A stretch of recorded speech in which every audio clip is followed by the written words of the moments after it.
கொடுக்கப்பட்டுள்ள கோணங்களில் எது முக்கோணத்தை அமைக்காதுன்னு கேட்டிருக்காங்க. முக்கோணம்னா ட்ரையாங்கிள். இப்ப நமக்கு முக்கோணத்தை அமைக்கிறதுக்குன்னு ஒரு விதி உண்டு. அது என்ன விதினா, முக்கோணத்தில் உள்ள 3 கோணங்களின் கூடுதல் 180. இப்போ ஒரு முக்கோணம் இருந்துச்சுன்னா அந்த முக்கோணத்துல உள்ள 3 கோணங்கள் இருக்கு, அதாவது 3 ஆங்கிளையும் நம்ம கூட்டும் போது நமக்கு 180 டிகிரி வரணும். அப்பதான் அந்த ஆங்கிள்ஸ் எல்லாமே ஒரு முக்கோணத்தை அமைக்கும், இல்லாட்டி அந்த முக்கோணத்தை அமைக்காது. இப்ப நமக்கு ஃபர்ஸ்ட் பாருங்க, 60 60 60. நம்ம இந்த முனை கூட்டினா என்ன வரும்? நமக்கு 180 வருமா? 180. அப்ப நமக்கு இது வந்து முக்கோணத்தை அமைக்கும். நமக்கு வந்து கேட்டிருக்கிறது வந்து அமைக்காதுன்னு கேட்டிருக்காங்க. அப்ப நமக்கு இது வந்து அமைக்கும். அடுத்து பாருங்க, 80 80 20. 80 20 கூட்டினா 100, 100 80 கூட்டினா 180 கிடைக்கும். அப்ப நமக்கு இந்த பியும் என்னது? முக்கோணத்தை அமைக்கும்.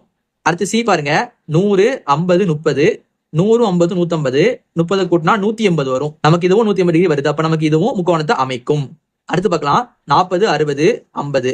40 60 கூட்டினா 100 கிடைக்கும். 100 கூட 50 கூட்டினா நமக்கு 150 கிடைக்கும்.